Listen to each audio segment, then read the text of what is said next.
Hello there, and welcome to my Fire Emblem tier list. I am excited to do this. I have actually surprisingly been asked a few times about which games I like the most and which games I like the least, and etc. And at the advice of a friend, I decided it would be really fun to do a tier list video and just kind of go through the series, talk about my thoughts on each game, and have a fun time with it. Before we begin, should probably preface this with a few notes.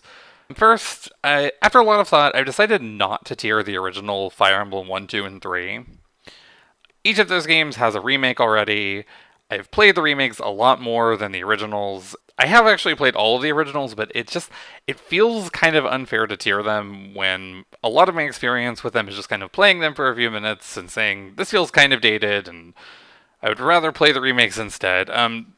The games do have their own merits, especially I hear FE3 is actually really good on its own, but I just haven't really played them enough to have a really solid opinion on them, so I'm just going to tier the remakes instead. Next, this is all very subjective. I am not at all claiming to have the end-all be-all opinion on Fire Emblem. I have heard numerous times that my opinions are very strange. I'm not going to be surprised if people are really unhappy with how this tier list turns out. I know that my least favorite game is the favorite game of a lot of people, and I know that my favorite game has its haters, so I just hope that you respect my opinion, listen to what I say about everything, and hopefully it can be fun. I would love to hear your opinions as well, just be respectful, hopefully. With all that said, let's jump in with Shadow Dragon, and the first is the worst. Almost. Not quite. You're going with D tier. Unfortunately, whenever I think of Shadow Dragon, all I can think of is the word bland. It's just not a super interesting game, and I hate to say that, because I know it is it's iconic, and it did start the series. Technically, you know what I mean. And technically, it didn't start the series. Technically, everyone did, but it's a remake of what started the series. It's like Marth's Journey, which is probably the most well-known to Smash players and the public at large.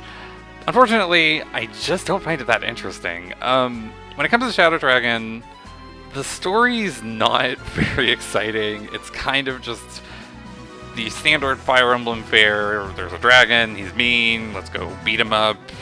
Marth is nice and a noble prince, and he's got to get all the allies on his side, and whatever.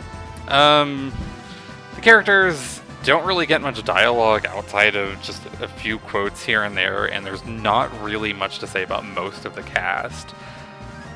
When it comes to my favorite Fire Emblem, my Arcana favorites in general, all I can really say about them is that I like their designs, and what I see of their personalities is pretty okay. I'm not passionate about FE1 and 3 characters. Beyond that, the gameplay is good. Not great, but good. I think DS Emblem is really smooth. They did a really good job of making the maps super quick and snappy to play. It's kind of like GBA Emblem, but almost faster. But unfortunately, the map design is just not great. I really can't remember that many FE1 maps, and that's not a great thing when it comes to Fire Emblem, because I often think back to a lot of maps that I love in each game, and FE1 does not have many, so unfortunately, it's pretty far down there for me. I just don't really take a lot away from the experience. There's not really much incentive for me to ever go back to it. And I just kind of wish it got the Echoes treatment and got a little bit more of a glow up when it got remade. But speaking of Echoes, let's jump onto that. And I am actually a pretty big Echoes fan, believe it or not. So let's go with A tier. Let's get the big elephant in the room out of the way first. Yes, Echoes has terrible maps. I know it. You probably know it. Most people who play the series know it. Echoes is not great in the map department. A lot of his maps are kind of just big empty fields or forests or a castle skirmish, but there aren't that many super memorable ones. However, where Echoes shines is in its gameplay mechanics, its art, its writing, its voice acting, just all the little bells and whistles that they really made it shine with in a remake. I actually don't know how controversial this is, but I am a huge fan of Echo's mechanics. I feel like a lot of things like the skill system and the magic system and the really over-the-top goofy classes like the archers that can go like 1,000 range and use Hunter's Volley and blow stuff up, it's all super fun. I genuinely really enjoy the classes and how they turn out. They all feel really unique and different and interesting. The art is just beautiful, the voice acting is top tier, the supports are great, the story, you could have some gripes with it, especially with like Celica's writing, but I enjoyed it for what it is. Honestly, if the maps were better, like if they had just redone the maps from scratch for Echoes over Gaiden, it would probably be my favorite game in the series, or close. I love playing Echoes, I just don't love playing the maps in Echoes.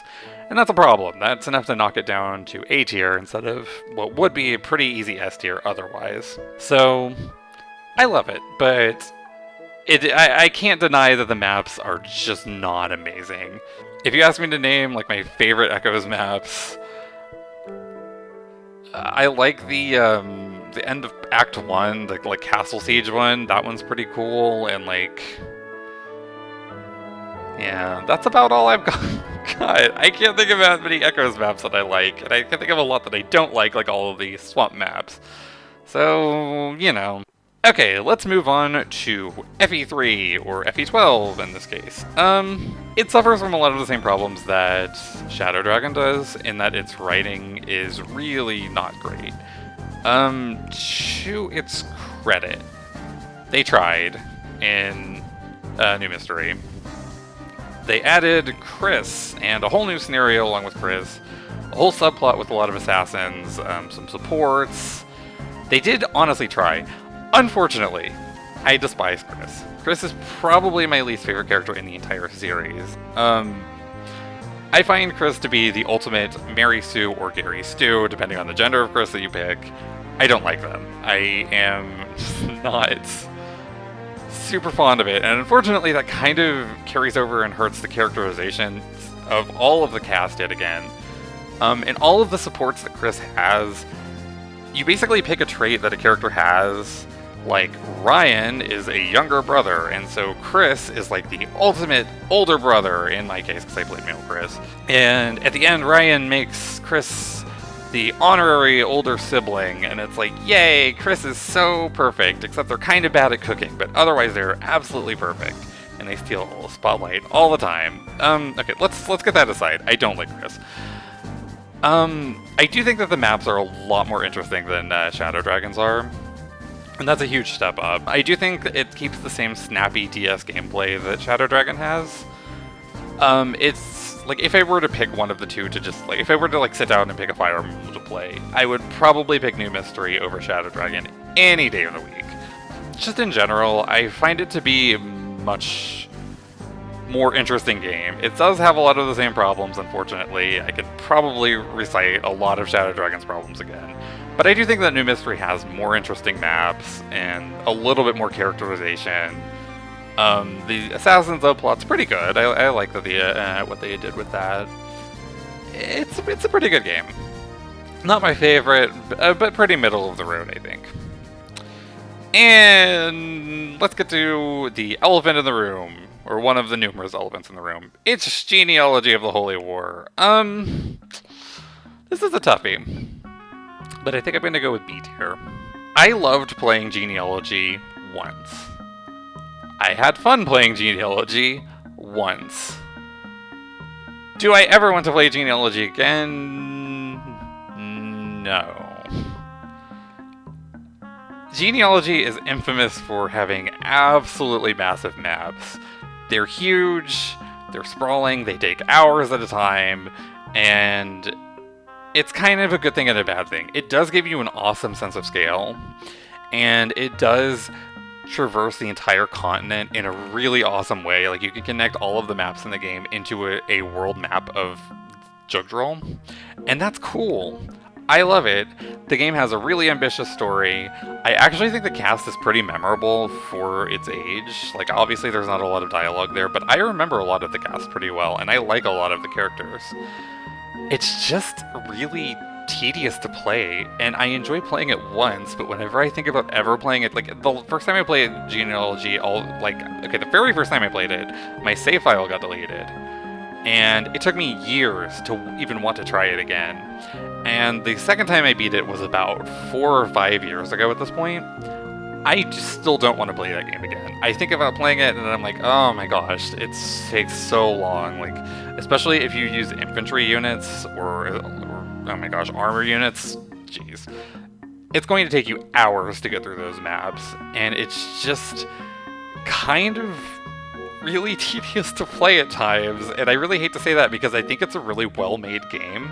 It's just not a game that really lends itself to replaying, and it's a game that whenever I sit back and think about it, I'm like, I just don't want to play through this a second time, and that's really unfortunate to say. It really genuinely is. So I would say ultimately I enjoy Genealogy. I think, I cannot say enough about how ambitious the story is. If you haven't played that game, it has one of the most interesting twists in the entire series. The entire structure of the game is designed around this twist. It's so cool, and some of the mechanics that spawn from the twist make it really exciting to theory craft units. I'm not going to say more in the off chance that somebody really wants to play that game and hasn't experienced it, even though it's 30 years old at this point. 25-ish, maybe. I don't know. Anyway, it's a really cool game. If it had better maps and was just a little bit more fun to play, I would absolutely love this game. But I do think I just can't overlook the fact that it's so slow to play. I mean, maybe one day I will really want to revisit Genealogy, but it probably still won't be for a long time. So, let's get to the black sheep of the series, Thracia 776. And I am a Thracia fan, believe it or not. A lot of people hate Thracia. A lot of people will talk about Thracia and just kind of go on about its flaws. And I can't disagree with those, per se. I have seen Thracia described as basically being a ROM hack, and I agree with that statement. Where that ends up being really fun is that it's so different from the rest of the series. I think that Thracia is probably the single most unique Fire Emblem in the entire series. There are just a lot of really silly things, like missing staves, and the capture mechanic, and all of the goofy staves that you get throughout the game, and the wild maps that you get, things like 24X. It's so fun to play. I love Thracia. I will say it's frustrating, and especially if you're trying to do a normal playthrough without any help at all, you're probably going to end up having a miserable time. There are a lot of things that the game just does not tell you, and that you can't really know without looking it up in advance. However, there are some really good guides out there, so if you want to look up a spoiler-free guide to help you, I absolutely recommend it. I think that Leaf is a really good protagonist. I think that his growth is some of the best in the entire series. I think that his plot is really good, the plot of the game is really good, the entire struggle that Leaf goes through. I think that it has some of the best ludo-narrative in the entire series. You always feel Leaf struggle just in terms of the maps that you're playing on and the resources that you have, and you're just always trying to struggle through these scenarios and get your units to the escape point and try to find resources wherever you can, and it really feels like you're a struggling army that's just trying to get by, and I love that. I think Thracia is a good game. I honestly really considered S tier for it. That may be my hottest take yet. I don't know, but I think it's a fun game. I think if you go into it expecting a normal Fire Emblem and taking it super duper seriously, being I'm going to play a perfect run, and I'm not going to look anything up, and I'm just going to do this all by myself, yeah, you're probably honestly going to have a bad time.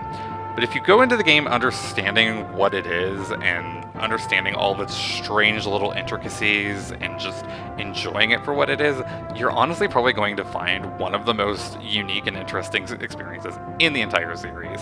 It just kind of falls short of S tier for me, because I did have a lot of little issues with it. I do think that things like the Xavier recruitment and 24X probably shouldn't exist, but I love the game. It's so fun. So let's go to Binding Blade, and another hot take of mine, A tier. I am a Binding Blade apologist. And this one is hard to defend because I will acknowledge that Binding Blade is a bad game, but it's a bad game that I enjoy. In a lot of aspects, it's like basically an FE1 remake. It came right after Shozo Kaga left the series, and I really hope I didn't mispronounce that, but I probably did. I think Intelligent Systems was kind of trying to prove itself at the time, and they were saying, hey, we can do Fire Emblem 1 again, but we can do it better. So here's this. It kind of worked and it kind of didn't. There are a lot of bad things about FE6. I do think that its balance is horrible. The difference between the best units in the game and the worst units in the game is actually kind of staggering. There are a lot of units who just have no reason to exist.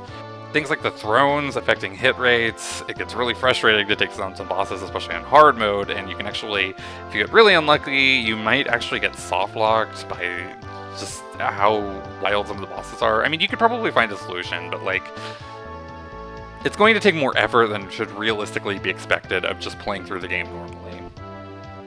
However, I just have this weird affinity for the cast. I really enjoy GBA Emblem at its core. And so I feel like if I've mentioned this criteria in prior entries a little bit. If there's ever just a time where I want to sit down and play a Fire Emblem, I think FE6 would honestly be near the top of the list. It really has a big cast. I feel like you can really experiment with teams if you're not playing for meta. If you're playing for meta, well, good luck, because a lot of the units are garbage, but it just feels like there's a lot to dig into with it. And for as much as some of these maps are really frustrating, especially some of the Gaiden maps, I just usually can't bring myself to hate it. And it's a really weird one to explain, because I will absolutely admit that the game is super duper flawed. But I just really enjoy it, and I don't really have a coherent reason for that, but I do love it. So hopefully that makes any amount of sense. It's really definitely the one that's most difficult to explain, but I think the most logical reason that I can put behind it is just the fact that GBA Emblem is really fun. I really like the big cast. I like a lot of the characters in it, even though, you know, they're kind of hit or miss. It's an enjoyable experience, but one that I can acknowledge is super flawed. So let's get to Fire Emblem 7 and our very first S tier. Yeah!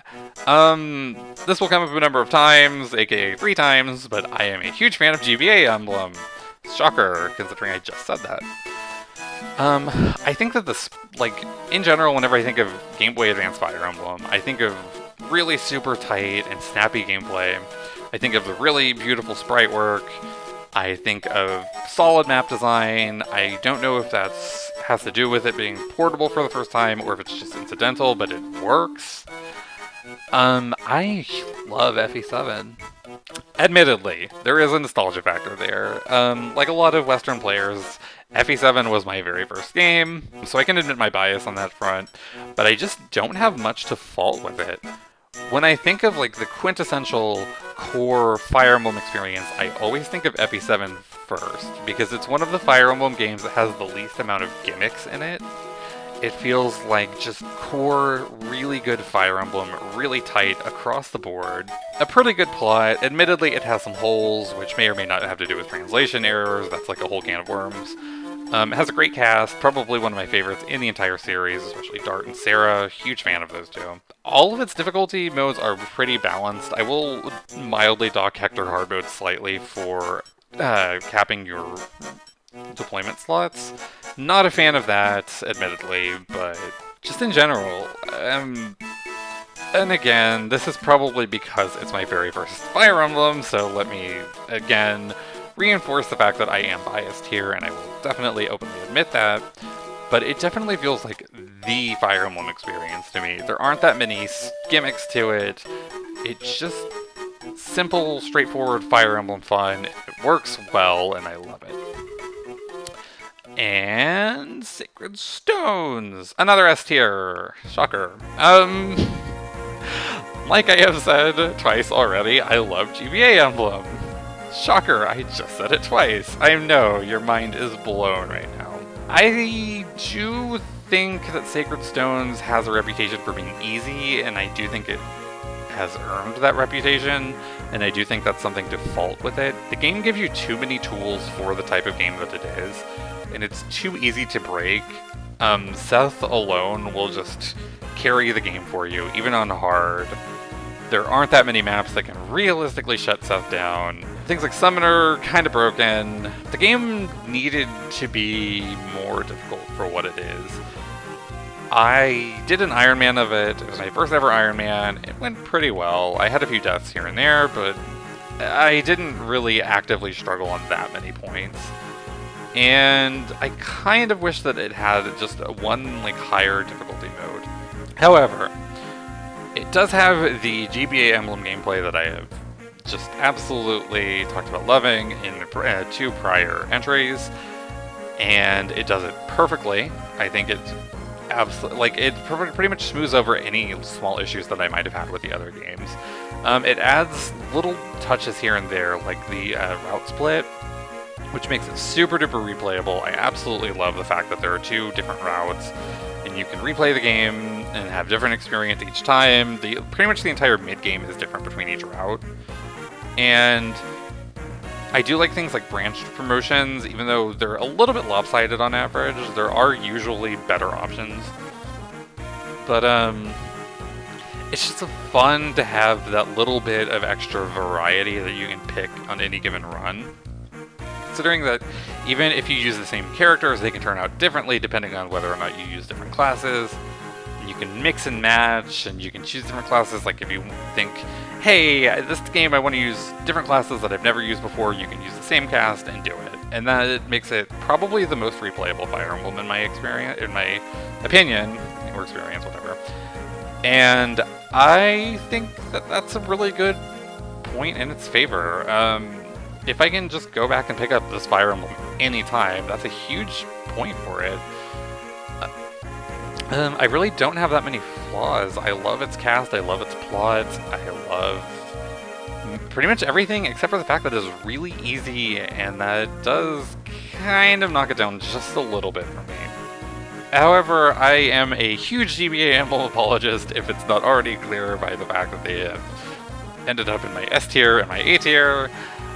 And I will say all day that GBA Emblem is some of the best Fire Emblem that you can get, even to this day, and I will absolutely stand by that. So let's get to Path of Radiance, and it's my favorite game in the series! Shocker! I think anybody who knows me probably knows this already. I love Tellius. I love its cast. I think it has the best cast in the entire series. I think the lore is great. I think the world is great. I think the maps are great. I don't want to praise them too much. I know some people don't like some of the gameplay elements, especially like Clash. But I do think that it kind of has a lot of design elements that are very similar to GBA Emblem in that maps just feel very tight. They feel well designed. It feels like you've got a lot of side objectives. That's helped with bonus experience, which I think is one of the best things that the series has ever done. It promotes a lot of side objectives, and that it carries over into the maps, as I was saying. I will praise Tellius all day. I will praise Path of Radiance in particular all day. I think it makes an amazing world. It's very rich. It feels alive. It feels like all of the different characters and the species, like the Lagoos, are used meaningfully. It feels like the themes are really good, on point. All of the characters feel like they're woven in very organically. Even the side characters feel like they have things to do. And this carries over to Radiant Dawn as well. Okay, I will knock it slightly. I do think it's too easy. If you haven't watched my video series, I did Iron Man Path of Radiance a few months back, earlier this year. I did it on hard mode. I didn't download the Japanese only Maniac mode, admittedly. But on hard, I went through it totally deathless. I had, I think, one big instance where I was really in danger, and that was because I mistook one unit for another.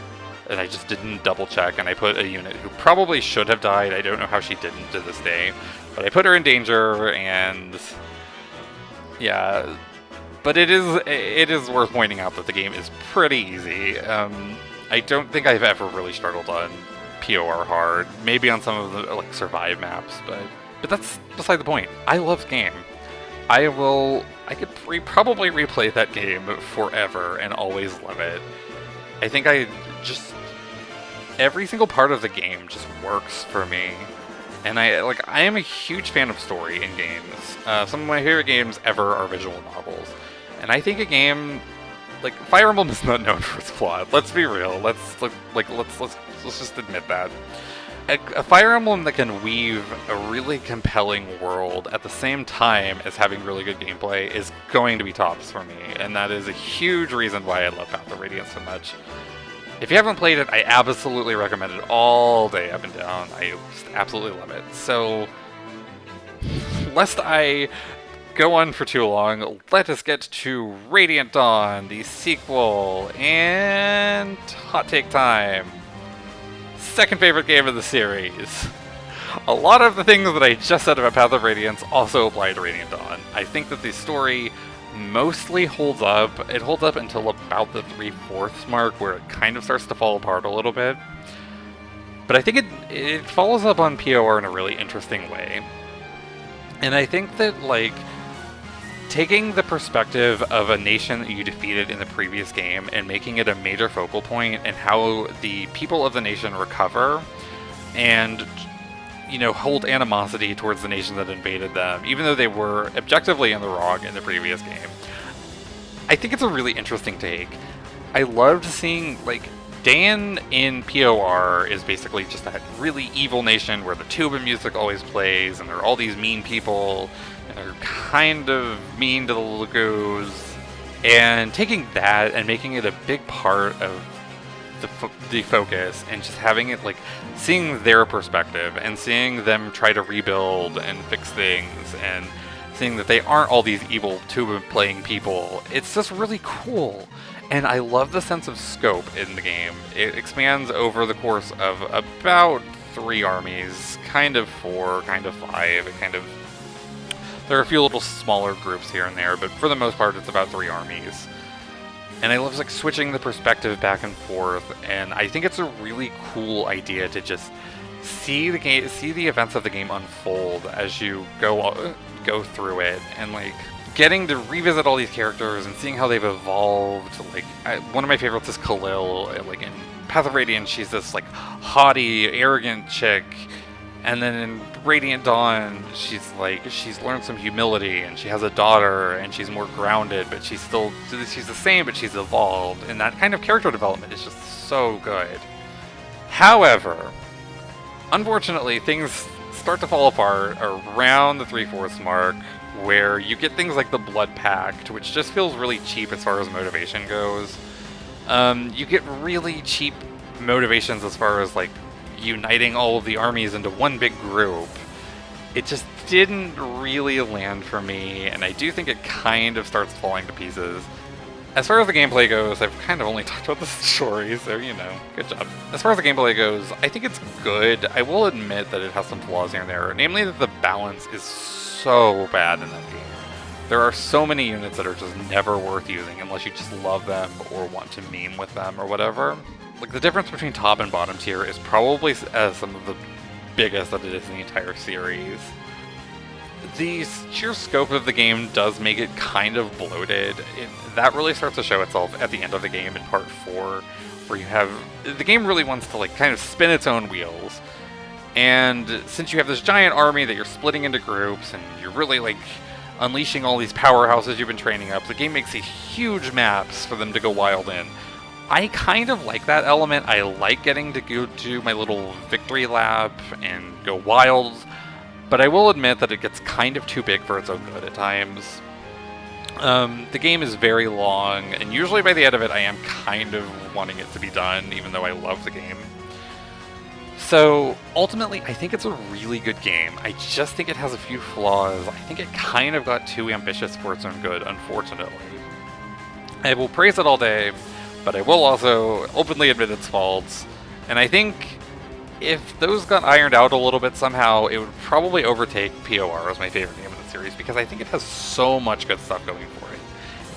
It has a few elements where it probably should have been toned down a little bit, maybe retuned here or there for balance reasons, and the blood pack sucks. Let's just get that.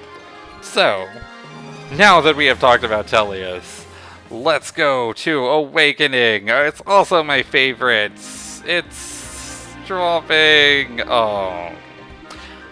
Yes, Awakening is my least favorite game in the series, and that is probably the hottest take of all, I think.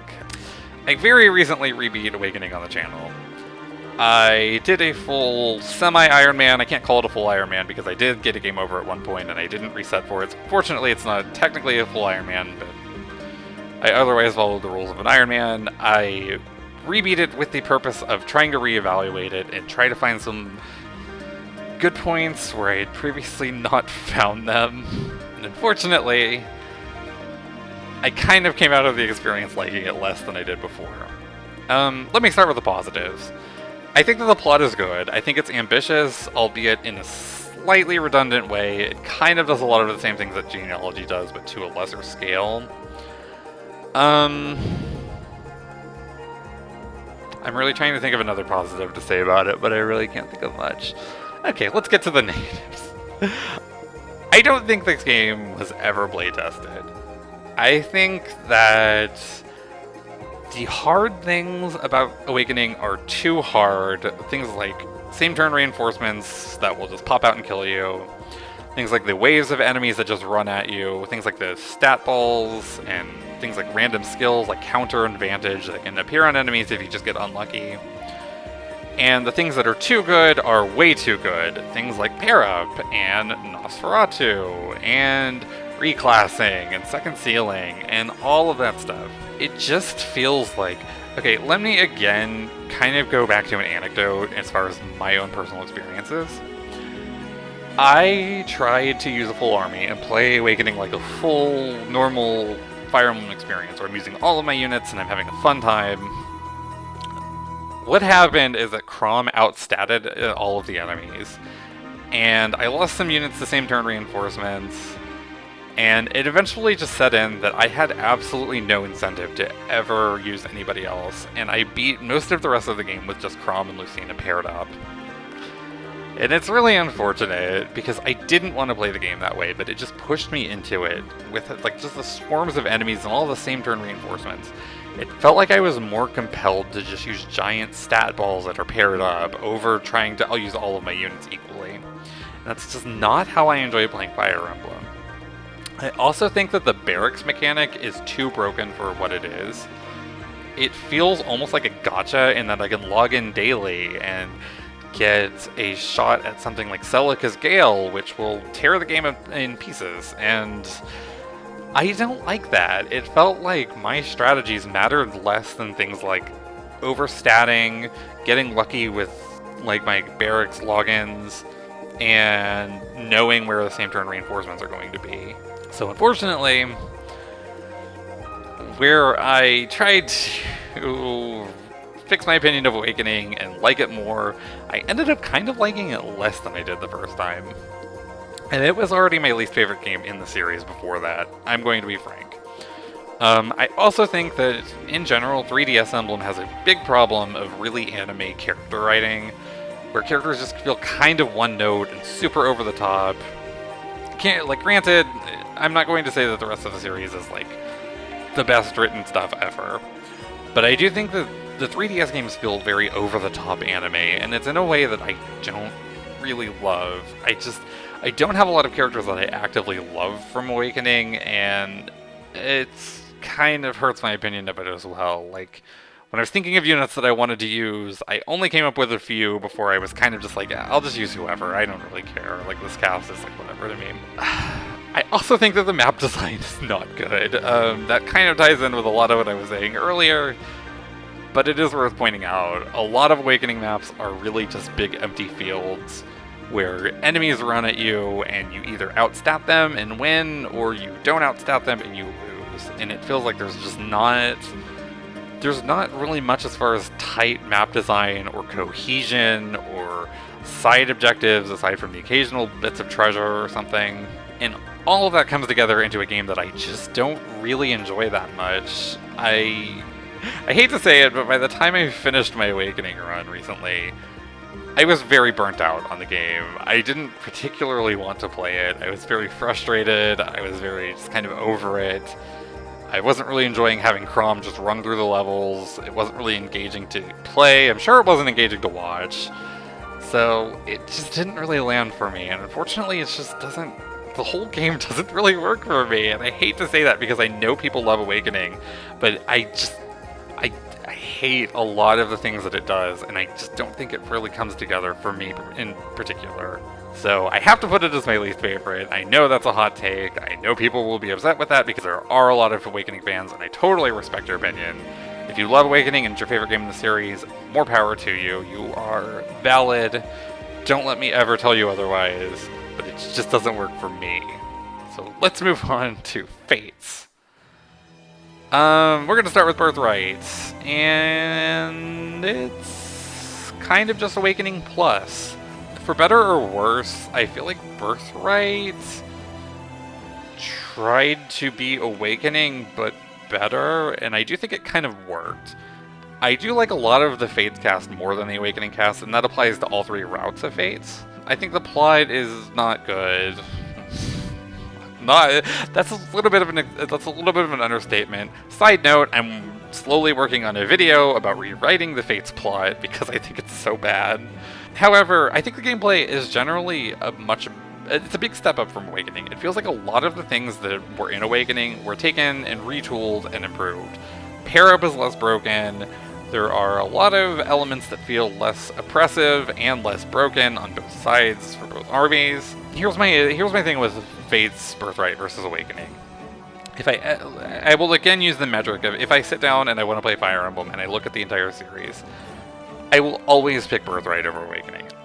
100% of the time, because I think that they are very similar games. I think that the map design is similar in Birthright and Awakening. And I just feel like Birthright actively looked at the issues that Awakening had, like the devs. Obviously, Birthright isn't a sentient figure that can do it itself, but the devs looked at those issues and they fixed them, and they did a great job of that, and I have a lot of respect for them for doing that. It's this slow for two reasons. One, I do think that the map design is similar to Awakening's in that it's not very interesting. And two, the plot is a mess. The plot is a train wreck. Oh boy. Again, that's a whole different subject, but it has some issues in the writing department, for sure. But in general, Birthright is a pretty fun experience. I rebeat it about 9-ish months ago, and I had a fun time with it. I kind of had mixed feelings going back into it because it's kind of earned this reputation for what it is at this point, in that its plot is a mess and that it has a lot of problems. But it was a fun time, so go Birthright. So let's get into the next of the Fates trilogy with Conquest. And I'm thinking right... that's a tough one. Here, I think that feels right. Conquest. It's a great game to play. If I skip all of the dialogue in Conquest, it's one of the best games in the series. I think that anything negative that I can say about 3DS Emblem, it does not apply to Conquest as far as the gameplay goes. The maps are super fun, super interesting. The balance is on point across the board. There's so much as far as like side objectives and little gimmicks to the maps that really enhance them. We'll get to map gimmicks in a little bit with Revelation. But I think that the map gimmicks really honestly work very well in Conquest. There are a ton of super memorable maps across the board. I can think of several off the top of my head that I just absolutely love. Even maps that are super hard, like the final map is probably one of the hardest maps in the entire series for me. And I still love that map. I think it works as far as feeling like a really intense and just tight experience. I will use the word tight numerous times here because I think that applies to Conquest really well. They did a fantastic job of just balancing the game for what it is, making it into just a really cohesive experience. There's just so much going on in every map. I don't think there are very few, if any, maps that come to mind that are just really boring and straightforward, which is a problem that I have in Birthright. On the negative side, I think that you could very easily argue that Conquest has the worst story of any Fire Emblem, including all of the Fates trilogy. It's a mess, it's contrived, there are a lot of big issues, pretty much everything to do with Vala and Azura and the Magic Chair and Possessed Garen. It all just gets really messy really fast. The last time I rebeat Conquest, I skipped all of the dialogue, and I had a much better time for it, I will say that. When I didn't read any supports, and I didn't read any story, and I just played the game, it was great. I had a lot of fun, and I actually kind of want to revisit that game again, because I did struggle on my run a lot, and I think I have a little bit better understanding of the mechanics of the game now. That's another thing about Fates in general. The mechanics are good in all three games. I think that they really... I did allude to this in the Birthright entry, but I do think that they did a really good job just re-evaluating pair-up and stuff like that. Things that were really too good in the previous game. And I think that they made it really good, but not overwhelmingly so to the point where it feels like it trivializes the game. And I love that. So... good job, Conquest. I think for as much as Fates gets kind of a bad reputation, I don't think that Conquest deserves that, other than the plot department. If the plot were even serviceable, Conquest would probably be third on my list. It's bad enough that it knocks it down to, what is this, sixth? And I think that that's a fair thing to say. I think that in all of the Fates routes, the anime writing that I mentioned for Awakening persists. I think that Fates probably has the better cast for me. I probably like more Fates characters than I do Awakening characters. I can think of, off the top of my head, just for fun, I really like Niall, Shigure, Orochi, Ryoma, Benny. Charlotte's funny. She's flawed, but funny. Takumi's an interesting character, even though he's got some issues. Point is, there are quite a few characters that I really enjoy in the games, and that's more than I can say about Awakening. Sorry, I feel so bad for Awakening fans, because I feel like I've been such a jerk to that game. But my opinion is what it is. Unfortunately, it is immutable, and here we are. So let's wrap this back around and say that I love Conquest. I think it's a really fun game to play. And let's get to Revelation. Unfortunately, there is only one slot in my least favorite game category. If there were two, Revelation would join Awakening. Revelation sucks. Revelation is a terrible game. For as much as I don't want to be negative about games, I think that this is a pretty universal opinion. Fun fact, the first time I beat Revelation, it would probably have ended up around here.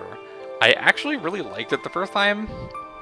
I felt like the map gimmicks were interesting enough that it kept me really engaged, and I was like, oh, you know, it's fun to play around with the whole cast, and the maps stay interesting, and that's kind of fun, because like almost every map has a gimmick to it. Then I rebeat it, and then I realized that the map gimmicks are terrible. They are things like shoveling snow, which is as tedious as shoveling snow in real life, or waiting for an elevator, or... I don't know. I'm not going to go through every map gimmick off the top of my head. Point is, a lot of the map gimmicks are just tedious and not really fun. Additionally, the character balance is terrible. I don't know that it was actually balanced. I think that somebody just kind of threw a bunch of units in and said, let's hope they're good or bad. I don't know. They just kind of threw up their hands and said, fuck it. Hopefully these units are really fun to play, because a lot of them are not. Units just kind of join at random levels. You will get a unit in one chapter who is higher level with better base stats in the same class than a unit that you get later, and it calls into question why the later unit even exists, considering they are worse across the board and they join later. It feels like the game is just a mess.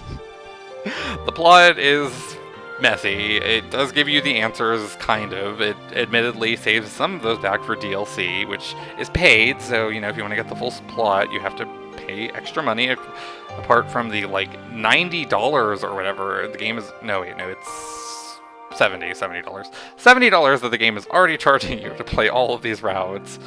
It wants you to pay more in terms of DLC to get the full story. The balance is, as much as I said that Radiant Dawn has some of the worst balance in the series, no, I take it back. It's Revelation.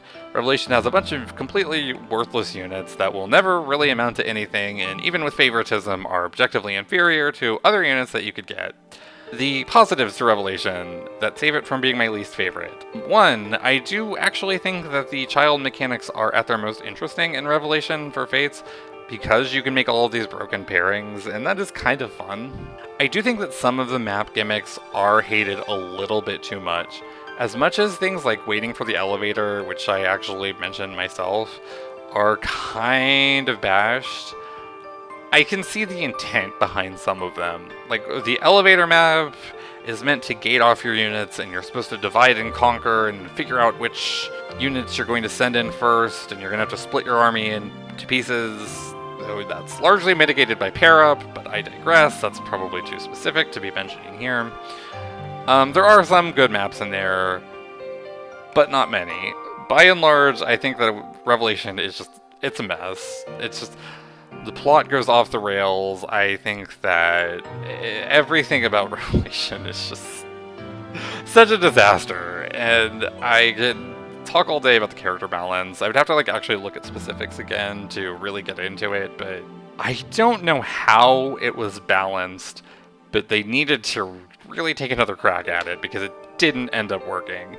So, let's get to the newest game in the series. As of the time of recording this video, it will quickly become outdated, but as of now, that is Three Houses. And Three Houses goes in B tier. I have beaten Three Houses 4 times at this point. I've beaten every route in the game. I've beaten Maddening twice, I've done it on New Game and New Game Plus, I've beaten Hard twice, I've done all the routes. I'm getting them mixed up with Three Hopes at this point, but, you know.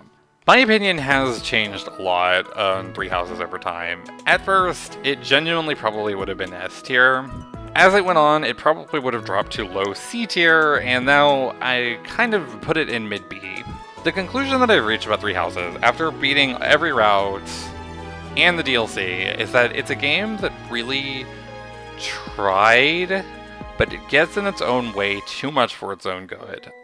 And there are 2 major elements that I want to address with that.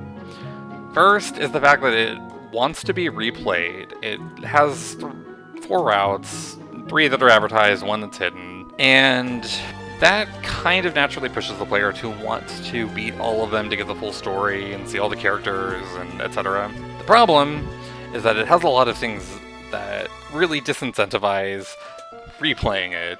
Things like the monastery, which get tedious super quickly, and the maps that are reused so much across the routes that it starts to become really tedious as you replay them. It gets in its own way in that regard. Additionally, the freedom of the game is another area where it had some good intentions, but I feel like in terms of freedom, it not only gets in its way, it has a lot of identity issues. The game really pushes this idea of free reclassing and being able to make anybody into any class. Kind of. Unfortunately, that really doesn't end up being the case in practice. In practice, there are things like gender restrictions, and there are things like very wonky class lines that leave a lot of classes with no logical endpoint, especially if you were just playing blind for the first time. And it just gets in its own way. I don't know if the game wants to be super duper open and have this really sandboxy experience, or if it wants to limit you, because it feels like it does both at the same time, and it clashes, and it just really gets in its own way and has a really big identity crisis in that respect. The last time I beat the game was a hard Silver Snow playthrough, which was kind of just an abbreviated playthrough. I skipped a lot of dialogue. I skipped everything pre-time skip, and I just kind of rushed through a lot of post-time skip stuff. And I was just playing on hard. I wasn't playing maddening, and I just did a goofy class run where I made things like Dancer Balthus and Archer Caspar, even though he's like weak in that. I think was one of them that I did, and I don't know. I think I did like Brawler somebody. I don't remember. Oh my gosh, it's been like 4 months. I can't remember. That's a great sign. Point is, I found myself gated at every single turn. Things like the Banes, which hurt characters more than they should, especially whenever the characters have things like Authority and Flying Banes. Gender locks ruined a lot of the ideas that I had because I didn't take a look at those in advance. A lot of classes, again, just don't have a logical endpoint. Especially like when I think of like male mages and healers, they have a really bad time with endgame classes because there's just not a really logical master class for them to go into. And sword masters too. That's a really big one every single time I play the game, because I feel like you either start learning magic to get into whatever the hell that magic sword master class is that I can't even remember off the top of my head, or you don't get a master class. And so it's like, what does the game want itself to be? I don't know. Additionally, my other conclusion was that the game should have been 2 routes. I think 4 in 1 game was way too ambitious. There was no way they were ever pulling it off. It ends up making every route feel incomplete. I think it's the worst in Silver Snow, where 2 major characters get written out just really arbitrarily. They don't even get death scenes. They just get out of nowhere, an NPC walks up and says, "Hey, these characters might be dead," and then you never see them again. And that's it. That's how they leave the story. And when you start seeing stuff like that, that is when it becomes very apparent that the game tried to do too much, and it couldn't handle itself. There's no way it should be 4 routes. It should probably be 2. As much as I hate to say it, because I absolutely adore Claude as a character, he probably didn't need his own route, and he should have been like a neutral character who sides with you no matter what or something. And Silver Snow probably shouldn't exist, I think.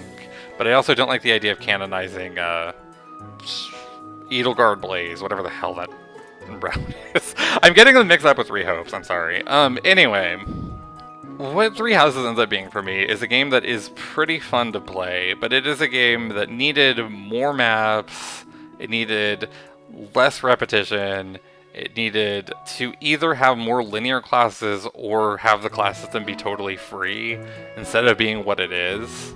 Let me just say, in spite of that all, because I've only been saying negatives, and this isn't my B tier, it's around the middle of my list. In spite of everything, I do enjoy Three Houses. I think it has a really good cast. I love a lot of its writing. Its story writing, admittedly, not the best. When you really get into the entirety of the plot, yeah, the story kind of starts to fall apart a little bit. But the character writing is really good. It's up there for one of my favorite casts. Probably not as much as Tellius or FE7, but it's pretty high up there. I do think that the game is just pretty fun to play. You can definitely talk about the map design, even though I think that's kind of skewed by the fact that I've played a lot of these maps 4 times, and I can really pick them apart and start seeing their flaws more, but I don't think that they're as bad as something like Awakening by any stretch of the imagination. Overall, I think that Three Houses is a pretty good game. I think it has a lot of flaws. I would honestly love to see it remade, even though it's only a few years old at this point.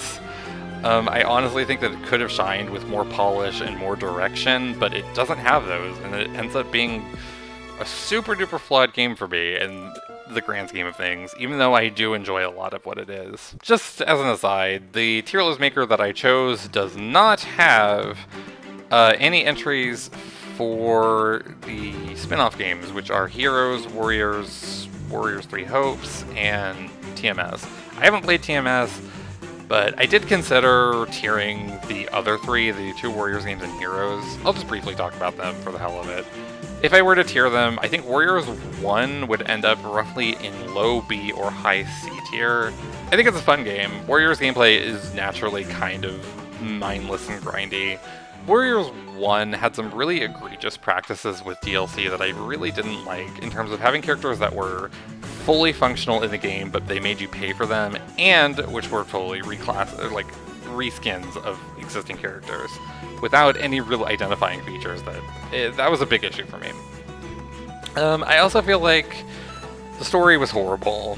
Trying to remember, I feel like a lot of the post game was fun, but too grindy for what it was, and I feel like the cast should have been like more diversified instead of focusing primarily on 3 games. Warriors 3 Hopes would probably be high B tier, maybe above Genealogy. I think that Hopes fixed a lot of maybe low A tier. Really. I think it fixed a lot of problems from the first Warriors game. I think that the story was a lot more interesting and engaging. Granted, the endings were not the best. I think that there was a lot more going on with each of the characters, and I think that the fully dynamic reclassing system was probably for the benefit of the game because it let the devs add way more characters, and it let the cast be really big and have a bunch of characters that you could really customize however you want instead of having a lot of repeating characters. Like, I feel like there are more unique movesets in Hopes than in the first Warriors, and I feel like the game lets you really mix and match however you want with the characters. Much better experience for me.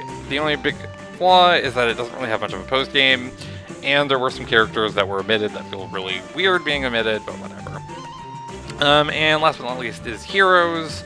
Probably high B tier. It is ultimately a gacha game. You know what you're getting, which is a very predatory experience. All things considered, though, I've had a lot of fun with it. I still play it. I think it has a lot of really cool fan service.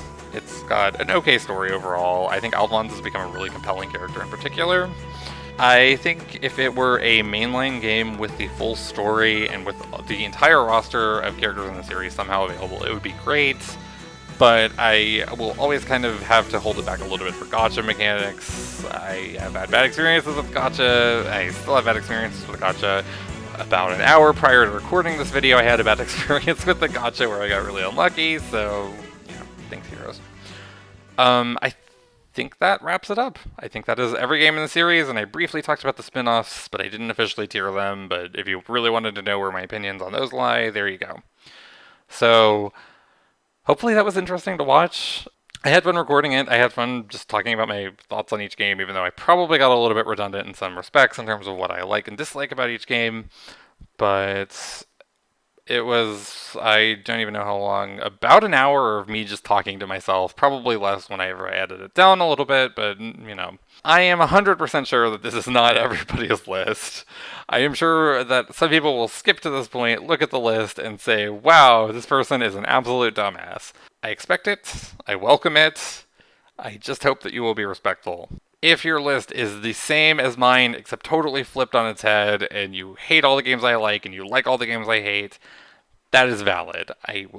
I support anybody's view to like whatever they want, to dislike whatever they want, and anything in between. I just really hope that you'll listen to my rationale for each game and at least understand where I'm coming from, even if you disagree with it. Opinions are always going to be varied. There's never going to be a world where everybody has the same opinion about everything.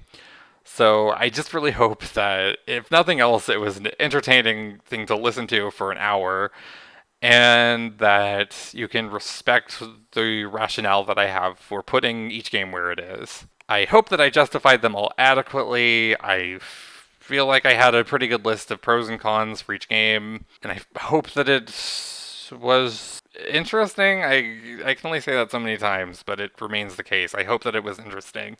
If nothing else, I hope that people enjoy watching or listening to this video.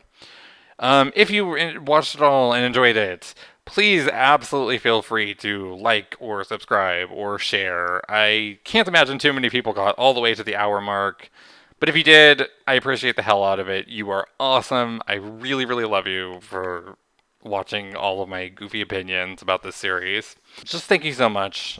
I have some video ideas in the works. May take a while. I'm kind of dragging my heels. I've had a lot of issues lately with internet issues and health issues, but we're getting there. We're slowly working through it all, so bear with me. And I may start another LP soon. I don't know. Those haven't been doing well, but I've been enjoying them, so that's what counts. Just another big thank you so much for watching. Hopefully it was fun. Hopefully, I'll catch you in the next one. Have a great day.